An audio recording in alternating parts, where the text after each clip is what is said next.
बच्चों, सभी को नमस्कार। पिछले वीडियो में हम दूसरा पार्ट पढ़ चुके थे। अब हम तीसरा पार्ट हम भारतवासी इसके बारे में जानेंगे। देखिए, हम किस देश में रहते हैं? हम सब भारत देश में रहते हैं, इसलिए हमें किसे क्या कहते हैं? हमें भारतीय कहते हैं। हम कौन है? हम भारतवासी हैं। अब हमारा पाठ है हम भारतवासी। हम भारतवासी, वी आर इंडियंस। यह एक कविता पाठ है। इसके कवि कौन है? आर.पी. निशंक।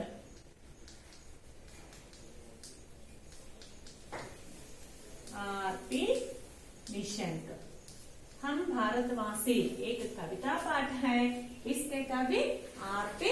निशंक। आर.पी. निशंक माने रमेश पोखरियाल निशंक। के उन्मुखीकरण, उन्मुखीकरण माने प्रस्तुतिकरण। अनेक स्थानों से बहने वाली सभी नदियां अंत में समुद्र में ही मिलती हैं। उसी प्रकार अलग अलग धर्म में जन्म लिए मनुष्य भी परमात्मा के पास पहुंचते हैं। कोई भी धर्म छोटा या बड़ा नहीं होता। मानव जाति एक है, मानव धर्म एक है। कोटेशन ఎవరిది? स्वामी विवेकानंद। अनेक स्थानों से बहने वाली सभी नदियां, అనేక ప్లేసుల్లో నుంచి ప్రవహించేటువంటి నదులన్నీ కూడా అనేక రకాల స్థానాల్లో పుట్టి అవి అక్కడి నుంచి ప్రవహిస్తూ చివరికి ఏ దారిలో ప్రవహించినా, ఎంత దూరం ప్రవహించినా చివరికి ఎక్కడికి వెళ్ళి కలవాల్సింది? అవి ఏ నది అయినా కానీ సముద్రంలోకి వెళ్ళి కలిసిపోవాల్సిందే. సాగర్, సాగర్ అంటే అర్థం ఏంటి? సముద్రం. ఏ అనేక ప్రదేశాల్లో పుట్టి ప్రవహించినటువంటి నదులన్నీ కూడా చివరికి ఎక్కడన్నా ప్రవహించినాయి, ఏడు వైపన్నా ప్రవహించినాయి, లాస్ట్ కి అది ఎక్కడికి వెళ్ళాలి అంటే సముద్రంలోకి, సాగరంలోకి కలిసిపోవాల్సింది. उसी प्रकार అదే విధంగా अलग अलग धर्म में जन्म लिए मनुष्य भी परमात्मा के पास पहुंचते हैं। ఏ వేరు వేరు మతాల్లో, ధర్మ ఆఫ్ ద రిలీజియన్, వేరు వేరు మతాల్లో పుట్టినటువంటి మనుషులు కూడా చివరికి మరణించిన తర్వాత ఎక్కడికి చేరుకోవాలి? ఆ పరమాత్మ దగ్గరికి చేరుకోవాలి. కోయి భీ ధర్మ ఛోటా యా బడా నహీ హోతా. కాబట్టి ఏ మతము, ఇప్పుడు హిందూ అని, ముస్లిం, ఈసాయి, జైన్, బౌద్ధ్ ఏ మతంలో పుట్టినా కానీ చివరికి వాళ్ళు మరణించాల్సిందే. మరణించి ఆ పరమాత్మ దగ్గరికి చేరుకోవాల్సిందే. కాబట్టి ఏ మతము కూడా గొప్పది కాదు, ఏ మతము కూడా తక్కువ చిన్నది కూడా కాదు. అంటే ఎవడన్నా ఏదైనా ఒక మతంలో పుట్టిన వాళ్ళు శాశ్వతంగా ఇక్కడే ఉంటారా? ఉండరు. ఇప్పుడు ఏదో ఉపయోగంలో వాళ్ళు కూడా మరణించాలి. హిందూ అయినా మరణించాల్సిందే, ముస్లిం అయినా మరణించాల్సిందే, ఈసాయి అయినా మరణించాల్సిందే.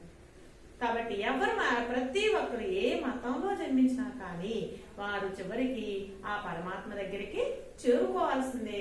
కాబట్టి కోయి భీ ధర్మ బడా నహీ హై ఆరు కోయి భీ ధర్మ చోటా నహీ హోతా. ఏ ధర్మము గొప్పది కాదు, ఏ ధర్మము తక్కువది, ఏ మతము కూడా తక్కువది కాదు. మానవ జాతి ఏక్ హై, మానవ ధర్మ ఏక్ హై. అందుకనే మనిషి జాతి ఒకటే, మానవుని యొక్క జాతి ఒకటే, మనిషి యొక్క మతము ధర్మము కూడా ఒకటే. अब प्रश्न देखिए, नदियां किसमें विलीन होती हैं? నదులు దేనిలో కలుస్తాయి? नदियां सागर में या समुद्र में विलीन होती हैं।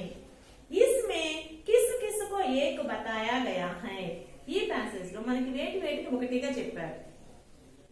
मानव जाति एक है और मानव धर्म एक है। मानव जाति एक है, इस पर अपने विचार बताइए. మానవ జాతి ఒక్కటే అని చెప్పారు. దీని మీద మీ అభిప్రాయం ఏంటి? ఎలా చెప్తారు మానవ జాతి ఒక్కటే అని? हमारे देश में अलग अलग धर्म है, अलग अलग जातियां हैं, लेकिन हम अंत में कहाँ हम परमात्मा के पास ही पहुंचना है. हम सबका खून भी एक ही हो रहा, एक ही है, लाल ही है. ఇప్పుడు మనందరం ఉన్నాం, హిందూ గాని, ముస్లిం గాని, క్రిస్టియన్ గాని, ఎవరైనా ఉన్నారు. వాళ్ళ యొక్క బ్లడ్ ఏ కలర్ లో ఉంటుంది? Red colour. హిందువుది ఒక కలర్ లో ముస్లింది ఒక కలర్ లో ఉంటుందా? नहीं, सबका कोण लाल रंग में ही होता है। इस प्रकार हम सब एक हैं, మనందరము కూడా మానవులందరం కూడా एक है, सभी मानव जाति एक है, सभी मानव एक है, समान है। उद्देश्य, इस पाठ का उद्देश्य क्या है?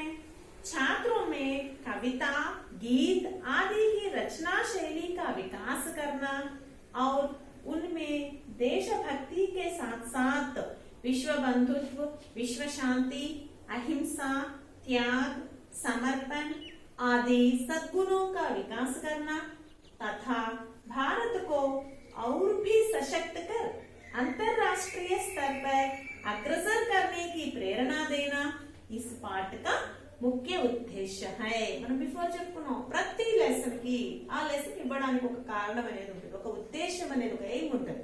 ఈ లెసన్ యొక్క ఉద్దేశం, ఈ పాఠ యొక్క ఉద్దేశం ఏంటి అంటే छात्रों में कविता, गीत आदि की रचना शैली का विकास करना। స్టూడెంట్స్ లో కవితలు కానీ, రచనలు, పాటలు కానీ వాటిని రచించేటువంటి ఆ పద్ధతిని డెవలప్ చేయడం, उनमें देशभक्ति के साथ साथ వారిలో దేశభక్తితో పాటుగా విశ్వ బంధుత్వ, విశ్వ శాంతి, అహింస, त्याग, समर्पण आदि सद्गुणों का विकास करना। విశ్వ బంధుత్వము, విశ్వ శాంతి, అహింస, త్యాగము, సమర్పణ, సమర్పణ అంటే ఏంటి? మనల్ని మనం అర్పించుకోవడం, సాక్రిఫైస్ చేయడం, ఆది సద్గుణం కా వికాస్ కర్నా, మొదలైనటువంటి మంచి భావాల్ని డెవలప్ చేయడము, తథా మరియు భారత్కు ఔర్ భీ సశక్త్ కర్, మన భారతదేశాన్ని ఇంకా బలోపేతంగా చేసి అంతర్రాష్ట్రీయ స్థర్ పర్ అగ్రసర్ కర్నేకి ప్రేరణ దేనా, అంతర్జాతీయ స్థాయిలోనే మన దేశాన్ని ముందుగా ఉంచడానికి ప్రేరేపించడం इस पाठ का मुख्य उद्देश्य है। हम भारतवासी, पाठ का उद्देश्य क्या है? छात्रों में कविता और गीत की रचना शैली का विकास करना, కవితలు, పాటలు రచించడం, ఆ పద్ధతిని డెవలప్ చేయడం, उनमें देशभक्ति के साथ साथ వాళ్ళలో దేశభక్తితో పాటుగా విశ్వ బంధుత్వము, విశ్వ శాంతి, సత్యము, అహింస, త్యాగము, సమర్పణ మొదలైనటువంటి మంచి మంచి గుణాలని డెవలప్ చేయడం, ఇంకా భారత్కు ఔర్ భీ సశక్త్ కర్, మన భారతదేశాన్ని ఇంకా బలోపేతంగా చేసి అంతర్రాష్ట్రీయ స్థర్ పర్ అగ్రసర్ దేనేకి ప్రేరణ దేనా, అంతర్జాతీయ స్థాయిలో, ఇంటర్నేషనల్ లెవెల్లో మన భారతదేశాన్ని ముందుగా ఉంచడానికి, గొప్పగా ఉంచడానికి ప్రేరేపించడమే ఈ పాఠం యొక్క ముఖ్య ఉద్దేశం। విధా విశేషం, ये कैसा पाठ है? प्रस्तुत कविता देशभक्ति की भावना पर आधारित है। మనకి ఇచ్చినటువంటి ఈ భారతవాసి, హం భారతవాసి అనేటువంటి కవిత దేని మీద ఆధారపడి ఉంది, దేని ఆధారంగా చేసుకుని రాయబడింది అంటే దేశభక్తి ఆధారపడి ఉంది। यह గేయ కవిత है, ఇది పాటలాగా పాటతో కూడినటువంటి కవిత। इसमें तुकांत शब्द प्रथम प्रेरणार्थक क्रिया व सामान्य भविष्य में है। ఇది పాటలాగా పాడుకోవచ్చు। ఈ పాటలు ప్రతి లాస్ట్ తుకాంత శబ్ద, తుకాంత అంటే ఎండింగ్, ప్రతి సెంటెన్స్ కి ఎండింగ్ వర్డ్ ఏముంటుంది అంటే ప్రేరణార్థక క్రియ, ప్రథమ ప్రేరణార్థక క్రియలో ఉంటది।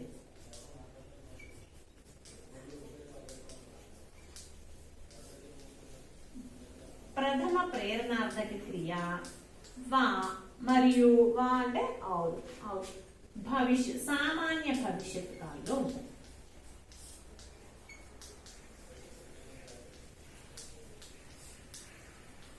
ప్రతి సెంటెన్స్ కి ఎండింగ్ వర్డ్ ప్రథమ ప్రేరణార్థక క్రియలో ఉంటుంది మరియు సామాన్య భవిష్యత్తు కాలంలో సెంటెన్స్ ఉంటుంది అన్నమాట। ప్రేరణార్థక క్రియ అంటే ఏంటి? సామాన్య క్రియ అంటే ఒక పనిని చేయడానికి క్రియ అంటాం, అంటే ఆ కర్త ఆ పనిని చేస్తే, కర్త అంటే ఏంటి? పని చేసేవాడు, సబ్జెక్ట్, ఆ కర్త ఆ పని చేస్తే దాన్ని సామాన్య క్రియ అంటాం। ప్రేరణార్థక క్రియ అంటే కర్త డైరెక్ట్ గా ఆ పని చేయకుండా చేయిస్తారన్నమాట, అటువంటి దాన్ని ప్రేరణార్థక క్రియ అంటాం। దీనిలో 2 టైప్స్ ఉన్నాయి మళ్ళా. ప్రథమ ప్రేరణార్థక క్రియ, ద్వితీయ ప్రేరణార్థక క్రియ, ప్రేరణార్థక క్రియ రెండు ఉన్నాయి. అంటే కర్త చేయకుండా పని కర్మ చేత ఆ పని చేస్తే దాన్ని పహలి ప్రేరణార్థక క్రియ అంటాం. కర్త కర్మ కాకుండా కర్త వేరొకరికి చెప్పి వారు ఇంకొకరి చేత ఆ పని జరిగేలా చేస్తే దాన్ని दूसरी प्रेरणार्थक क्रिया. फॉर एग्जाम्पल, बच्चा दूध पीता है. बच्चा दूध पीता है. పిల్లవాడు పాలు త్రాగుచున్నాడు. పీతా హై క్రియ కదా. సో ఎవరు చేస్తున్నారు ఆ పని? బచ్చా సబ్జెక్ట్. సో ఈ క్రియ ఏమవుతుంది? పీతా అనేది పీనా అనేది క్రియ అవుతుంది సామాన్య క్రియ. नेक्स्ट, माँ बच्चे को दूध पिलाती है. అమ్మ పిల్లవానికి పాలు త్రాగిపిస్తుంది. పిలానా త్రాగించడం. ఇక్కడ త్రాగడం అనే పని ఎవరు చేస్తున్నారు? బచ్చా. ఆబ్జెక్ట్ చేస్తాను. అమ్మ పిల్లవాని చేత పాలు త్రాగిస్తుంది. సో పిలానా అనేది ఏంటిది? పహలి ప్రేరణార్థక క్రియ, ప్రథమ ప్రేరణార్థక క్రియ. पहली प्रेरणार्थक क्रिया। नेक्स्ट, माँ धाय से बच्चे को दूध पिलवाती है। माँ धाय से बच्चे को दूध पिलवाती है। पिलवाना త్రాగిపించడం।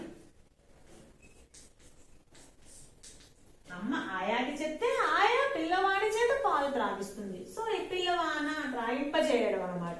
అదే దూసరి ప్రేరణార్థక క్రియ।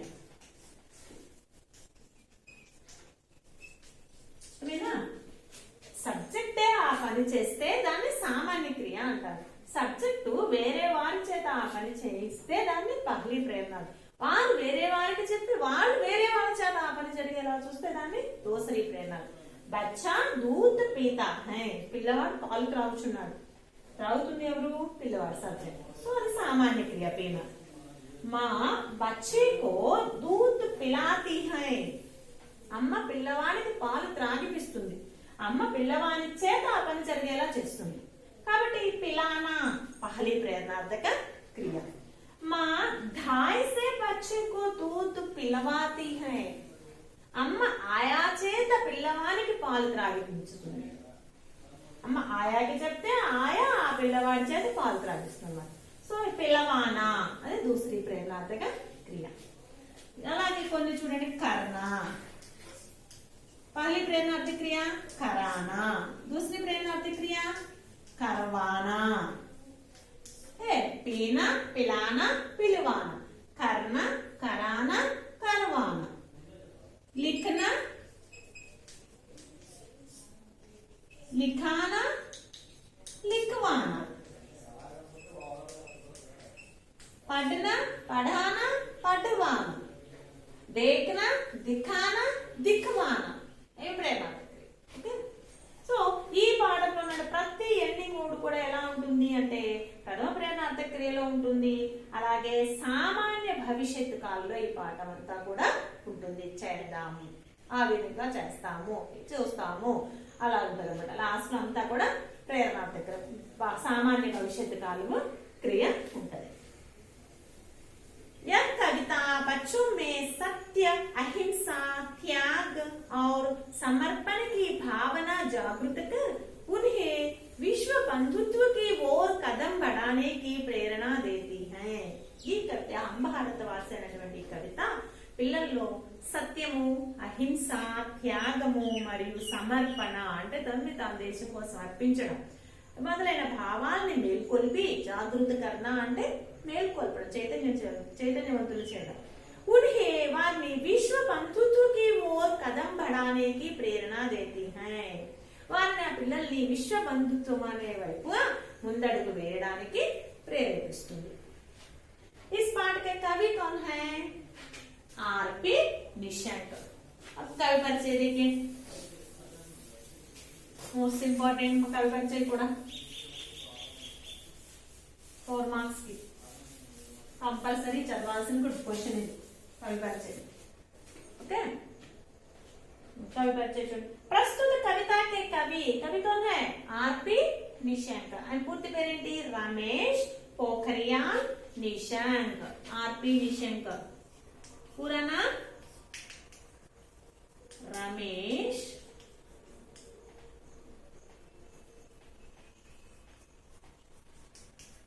पोखरियाल निशंक।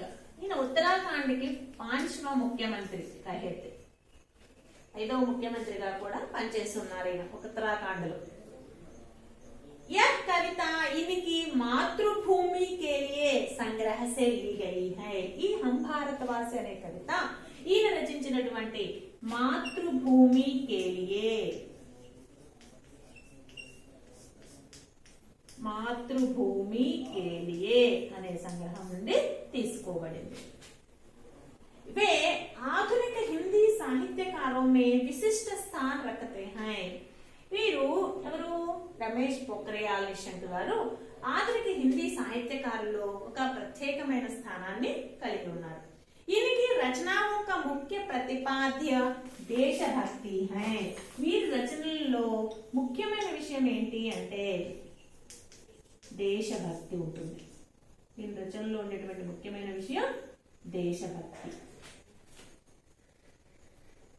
इन्होंने ఈయన రచనలు ఈయనేమేం రచించారు?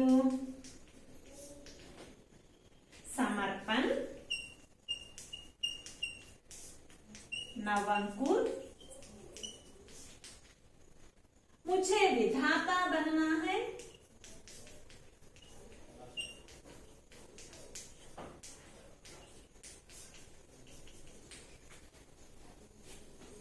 तुम भी मेरे साथ चलो,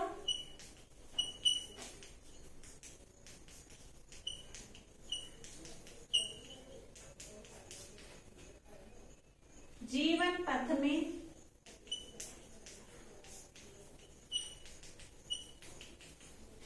कोई मुश्किल नहीं,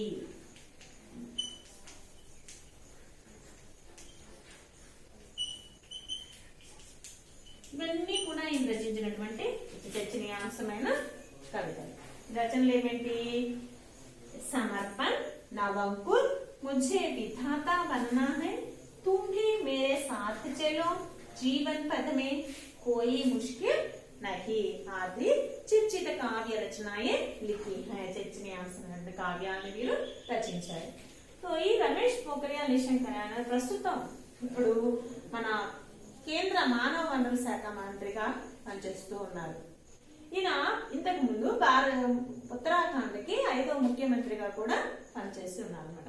ఈ రమేష్ పోఖ్రియాల్ నిశంక్ ఆయన ఎక్కువగా కూడా దేశభక్తికి సంబంధించినటువంటి కవితలని రాసేవారు। ఆయన కవితల్లో ముఖ్య ప్రతిపాద్యం ఏంటి అంటే దేశభక్తి। ఈయన పూర్తి పేరు రమేష్ పోఖ్రియాల్ నిశంక్। ఆధునిక హిందీ సాహిత్యకారుల్లో ఒక ప్రత్యేకమైన స్థానాన్ని కలిగి ఉన్నారు। ఈ రచన హం భారతవాసి కవిత మాతృభూమి కే లియే అనే సంగ్రహం నుంచి తీసుకోబడింది। అలాగే ఈయన ముఖ్యమైన రచనలు ఏంటంటే సమర్పణ, నవంకుర్, मुझे विधाता बनना है, तुम भी मेरे साथ चलो, जीवन पथ में कोई मुश्किल नहीं आदि చర్చిత కావ్య రచనాయే లిఖి है। ఇవన్నీ కూడా ఈయన చర్చనీయాంశమైనటువంటి కావ్యాలు। సో ఇంపార్టెంట్ క్వశ్చన్ కూడా ఇది కవి పరిచయ కంపల్సరీ చదవాలి। తర్వాత విషయ ప్రవేశ। भारत प्राचीन देश है, यहाँ की संस्कृति और सभ्यता सारे विश्व को लुभाती है। सत्यवानों, अहिंसावादियों, संतों, सूफियों, कर्तव्यनिष्ठों, धर्मनिष्ठों और देशभक्तों की पावन भूमि भारत देश है।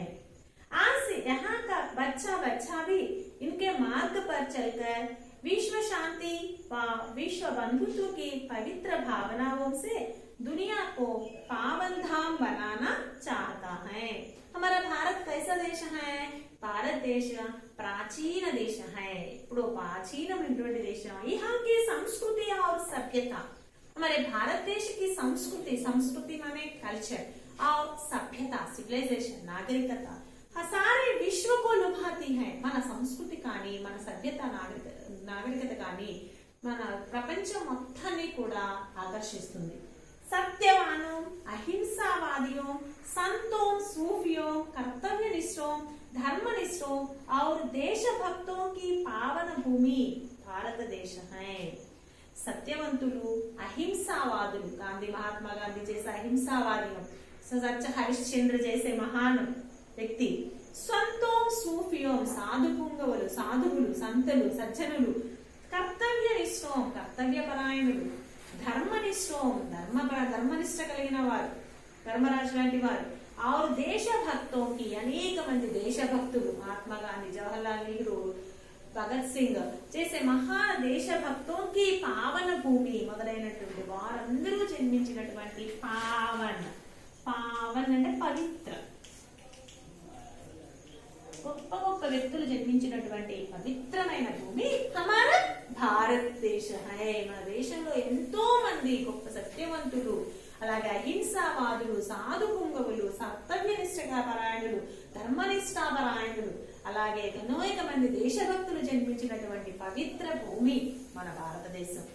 आज यहाँ का बच्चा बच्चा भी इनके मार्ग पर चलकर विश्व शांति व विश्व बंधुत्व की पवित्र भावनाओं से ఇప్పుడైతే ఇక్కడ ఉన్నటువంటి బచ్చా బచ్చావి ఈ భారతదేశంలో ప్రతి పిల్లవాడు కూడా ఇనికే మార్గ పర్ చల్కర్ అటువంటి గొప్ప గొప్ప వ్యక్తులు, సంత సత్య హరిశ్చంద్ర, మహాత్మా గాంధీ, అల్లూరి సీతారామరాజు, అనేక మంది ఝాన్సీ లక్ష్మీబాయి, అనేక మంది గొప్ప గొప్ప వ్యక్తులు జన్మించారు మన దేశంలో. అలాంటి వారి మార్గంలో నడుస్తూ విశ్వ బంధుత్వము, విశ్వ శాంతి అనేటువంటి పవిత్రమైనటువంటి భావాల్ని ప్రపంచంలో భావాలతోటి ప్రపంచాన్ని పావన ధామ్ బనానా చాతా హై. విశ్వ శాంతి, విశ్వ బంధుత్వం అనేటువంటి పవిత్రమైన భావాలతోటి ఈ దునియా, దునియా కా అర్థ క్యా హై?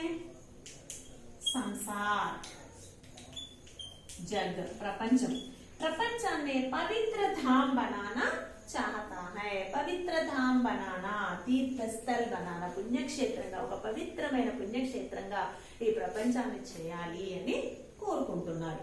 ఎవరు? మన భారతదేశంలో ఉన్నటువంటి ప్రతి పిల్లవాడు కూడా మన దేశంలో జన్మించిన గొప్ప గొప్ప వ్యక్తుల యొక్క అడుగుజాడల్లో నడిచి మన భారత ప్రపంచాన్ని పవిత్రమైన స్వర్గంగా చేయాలి అని आज हम यहाँ तक सीख चुके थे. अगले वीडियो में हम पाठ का भाव सीखेंगे.